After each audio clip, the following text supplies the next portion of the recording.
आप देख रहे हैं योर मनी। हमारे साथ में रुस्तगी मौजूद है किसी भी क्वेरीज को आंसर करने के लिए। बात करते हैं अगले व्यूअर से। लक्ष्मी नारायण दिल्ली से कनेक्टेड हैं। लक्ष्मी नमस्कार, बताइए क्या सवाल है आपका। एक्चुअली मैंने अपना पोर्टफोलियो भेजा है आपको। एक्चुअली मेरा जो टारगेट है 5 CR है with in 20 years and my monthly investment है 10,000 पर फंड एंड मैंने अपना डेट फंड का भी आपको पोर्टफोलियो भेजा हुआ है जिसमें सुकन्या समृद्धि भी है एंड उसमें SBI गोल्ड है एंड एक फंड और है मेरा बॉन्ड है। डिटेल्स है हमारे पास। मुझे एक चीज बताइए लक्ष्मी जी, आपकी जो SIP पोर्टफोलियो है उसकी वैल्यू कितनी है? अप्रॉक्स 20 लाख।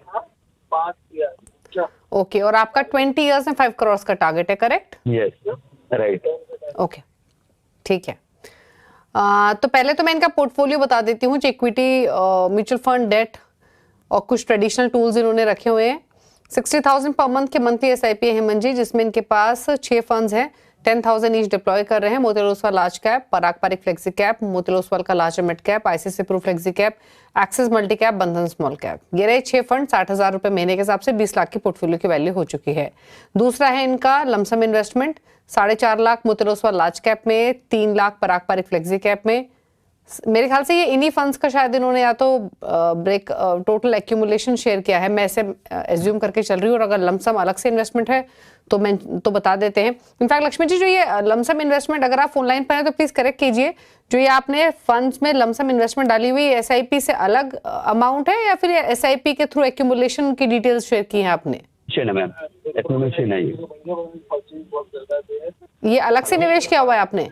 नहीं मैम, उसी में इंक्लूड है।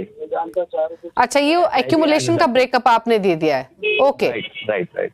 तो एक आपने इसमें जो नया फंड दिखाई दे रहा है एक्यूमुलेशन, वो SBI मैग्नम चाइल्ड बेनिफिट है 2,11,000। ये शायद आपने पहले SIP की होगी, अब स्टॉप कर दिया, ऐसा एज्यूम करके चलते हैं, राइट?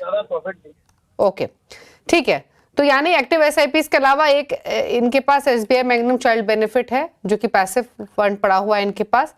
20 लाख की पोर्टफोलियो की वैल्यू है। इसके अलावा अन्य निवेश कहाँ किया हुआ है? 15 लाख सुकन्या समृद्धि योजना में, 3.5 लाख सोवरेन गोल्ड बॉन्ड में, 5 लाख FDs में, बॉन्ड्स में 2 लाख। जैसे उन्होंने कहा 20 इयर्स में 5 करोड़ का टारगेट है। क्या सजेशन? पहले सब एक कंफर्मेशन चाहता हूं मैं कि इनका समय जो है इनके पास 15 साल है टाइम होराइजन या 20 इयर्स, बिकॉज उससे जो कॉर्पस बनेगा उसमें बहुत ज्यादा फर्क पड़ेगा। लक्ष्मी जी 20 इयर्स की आप बात कर रहे हैं ना, ये 15 इयर्स? 20 years। 20 इयर्स। ओके ठीक है। तो आई थिंक मेरे पास जो इन्फॉर्मेशन थी उसमें शायद उन्होंने 15 साल कहा था आपको। करेक्ट, अगर 20 साल डिटेल्स उन्होंने दी थी उसमें 15 साल था। जी बिल्कुल। तो आई थिंक शुरुआत करते हैं कि इनका जो टारगेट है वो पूरा होगा कि नहीं। SIP जैसा उन्होंने कहा कि 60,000 की SIP कर रहे हैं और अभी तक उन्होंने करीब 18 लाख का कॉर्पस जो है वो एक्यूमुलेट किया। तो हम इन दोनों को अगर कंसीडर करें, पहले मैं 15 साल की बात करता हूँ, फिर मैं 20 साल पे आऊंगा। अगर वो 15 साल कंटिन्यू करते हैं इस प्रोसेस को, तो यहाँ पे 2 चीजें मैंने देखी। एक तो सुकन्या समृद्धि में जिनका पैसा वो SIP से जो एक्यूमुलेट किया वो, और जो SIP से इन्वेस्टमेंट करने वाले अगले 15 साल में वो, और एक सॉवरेन गोल्ड बॉन्ड फंड में भी इनका पैसा है, वो भी मैंने कंसिडर किया। तो अगर मैं इन सभी को कंसिडर करूं तो करीब मेरे हिसाब से 4 करोड़ 60 लाख का कॉर्पस बनेगा। इनका जो टारगेट है वो 5 करोड़ का है। बहुत ज्यादा फर्क नहीं है, बट जैसा इन्होंने कहा कि इनका जो समय है वो टाइम होराइजन जो 20 साल का है, तो अगले 5 साल में वो पैसा डबल होगा अगर ये अपना प्रोसेस कंटिन्यू करते हैं। इनका टारगेट है 5 करोड़ का, इनका जो कॉर्पस बनेगा 9 करोड़ के करीब बन जाएगा। तो मेरे हिसाब से इनको अपने टारगेट को पूरा करने के लिए जो 2 ऑब्जेक्टिव्स हैं उसके लिए कोई भी प्रॉब्लम उनको नहीं आएगी। इन्होंने एक और बात कही कि क्या उनको मिड कैप अपने पोर्टफोलियो में रखना चाहिए कि नहीं। देखिए, मिड कैप हमेशा एक अच्छा एडिशन है क्योंकि वो क्वालिटी स्टॉक्स हैं, आपके पोर्टफोलियो में हो सकता है। तो उसको शामिल करने के 2 तरीके हैं। एक तो ये है कि आपके पास जो एग्जिस्टिंग इन्वेस्टमेंट है उसमें से आप उसको, जैसे मोतीलाल ओसवाल लार्ज कैप है, क्योंकि आपके पास लार्ज कैप का एक्सपोजर दूसरे फंड से भी है, तो वो पैसा जो है अगर आप मोतीलाल ओसवाल मिड कैप में कर दें तो वो एक बहुत ही क्वालिटी फंड है। तो वो एक तरीका है आपके पास अपने पोर्टफोलियो में मिड कैप करने का। मेरे हिसाब से लंबे समय में, स्पेशली जब आप 20 साल के लिए इन्वेस्ट करें, तो एक मिड कैप फंड आपके पास होना चाहिए। तो ये एक बदलाव है। बाकी जैसा मैंने कहा, ओवरऑल इनको कोई प्रॉब्लम नहीं होगी। सिर्फ इतना ध्यान रखना है उनको कि इररिस्पेक्टिव ऑफ मार्केट कंडीशन अपनी इन्वेस्टमेंट को 20 साल तक कंटिन्यू करना है।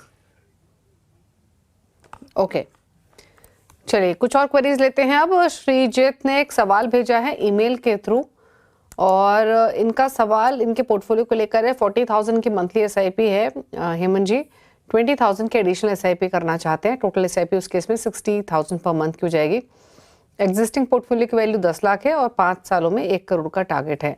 कौन से फंड्स हैं श्रीजीत का पोर्टफोलियो में बताऊं तो Motilal Oswal India Nifty India defence index fund में 10,000 पर मंथ, 8,900 है पराग पर फ्लेक्सी कैप में, 6,700 ICICI pru blue chip, 3,700 Kotak small cap regular fund में, 3,300 axis blue chip, 3,000 HDFC BSE Sensex, 2,400 ICICI pru equity index और 2,000 एक्सिस मिड कैप में। बताइए। देखिए दीपाली, यहाँ पे सबसे बड़ा चैलेंज है इनके पास जो टाइम होराइजन है वो सिर्फ 5 साल का है।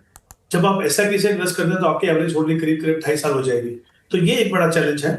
पर अच्छी बात ये है, जैसा उन्होंने कहा कि अपनी एसआईपी अमाउंट को बढ़ाना चाहते हैं। 40,000 की इन्वेस्टमेंट है, 20,000 से और बढ़ाना चाहते हैं, तो मैं 60,000 की एसआईपी अमाउंट अगर मान के चलता हूँ, अगर ये अगले 5 साल तक अपना इन्वेस्टमेंट प्रोसेस कंटिन्यू करते हैं तो करीब करीब 67 लाख का कॉर्पस बनेगा।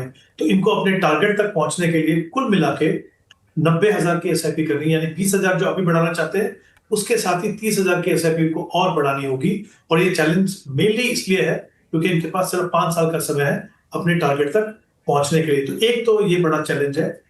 दूसरा, अगर मैं इनके पोर्टफोलियो को देखूं, कुछ फंड अच्छे हैं, आई थिंक ये मिक्स बैग है, मैं कह सकता हूँ।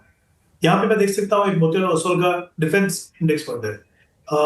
देखिए, सेक्टर फंड में जब आप इन्वेस्ट करते हो, स्पेशली जब आपके पास बहुत लंबा समय नहीं है, तो एंट्री एग्जिट प्रोपोर्शन ये सब इंपॉर्टेंट एस्पेक्ट बन जाते हैं। तो मेरे हिसाब से उसकी बजाय अगर आप मोतीलाल ओसवाल का मल्टी कैप फंड लें तो वो आपके प्रोफाइल, आपके रिक्वायरमेंट के हिसाब से ज्यादा सुटेबल है। फिर मैं देख रहा हूँ एक्सिस के 2 फंड है इनके पास, एक एक्सिस का ब्लू चिप फंड है, एक्सिस का मिड कैप फंड है। इन दोनों में मिला के करीब करीब इनकी इन्वेस्टमेंट जो है वो 5,300 की है। मैं चाहता हूं कि वो दोनों आप एक फंड में, एक्सिस का लार्ज मिड कैप, उसमें आप क्लब कर दे तो वो एक बेहतर ऑप्शन होगी। ऐसे ही मैं देख रहा हूं कि 2 स्मॉल कैप फंड है इनके पास। एक स्मॉल कैप फंड है, बट इशू ये है कि सिर्फ 5 साल का समय, तो कहीं ना कहीं वो आपके पोर्टफोलियो को थोड़ा ज्यादा एग्रेसिव बना रहा है। तो एक कोटक स्मॉल कैप के 3,700 की इन्वेस्टमेंट और एक एचडीएफसी बीएससी सेंसेक्स में 3,000 की इन्वेस्टमेंट, यानी 6,700 की जो इन्वेस्टमेंट है, अगर वो आप एक लार्जर मिड कैप कैटेगरी जैसे कोटक इक्विटी अपॉर्चुनिटी में करें तो वो बेहतर होगा। बाकी फंड्स ठीक है। हमने कोशिश ये की है, क्योंकि आपके पास बहुत लंबा समय नहीं है, हम नहीं चाहते कि आपका पोर्टफोलियो बहुत ज्यादा एग्रेसिव हो, क्योंकि फिर रिकवरी का टाइम आपको नहीं मिलेगा। तो ये कुछ चेंजेस है। मुझे लगता है अगर आप करेंगे तो आपके पोर्टफोलियो में रिस्क और रिवॉर्ड के बीच में जो बैलेंस होना चाहिए वो आपको मिलेगा।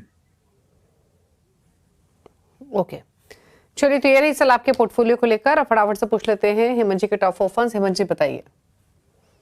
जी देखिए, मल्टी कैप कैटेगरी में Nippon India multi cap, Motilal Oswal mid cap, Bandhan small cap और Invesco large mid cap, different categories के मैंने फंड दिए हैं। चाहे एग्जिस्टिंग इन्वेस्टर हो, चाहे नए निवेशक हो, अगर आपको एक डाइवर्सिफाइड पोर्टफोलियो बनाना है तो ये फंड आपके पोर्टफोलियो में एक अहम रोल प्ले कर सकते हैं। तो ये रहे हेमंत जी के टॉप 4 फंड्स, आपके स्क्रीन पर नोट कर लें अगर आपको पोर्टफोलियो क्रिएट करना है हेमंत जी की चॉइस के हिसाब से। Thank you Hemant ji show में आने के लिए और सभी क्वेरीज को आंसर करने के लिए। इसी के साथ योर मनी में तो इतना ही। ब्रेक के बाद भी खबरें जारी हैं। नमस्कार।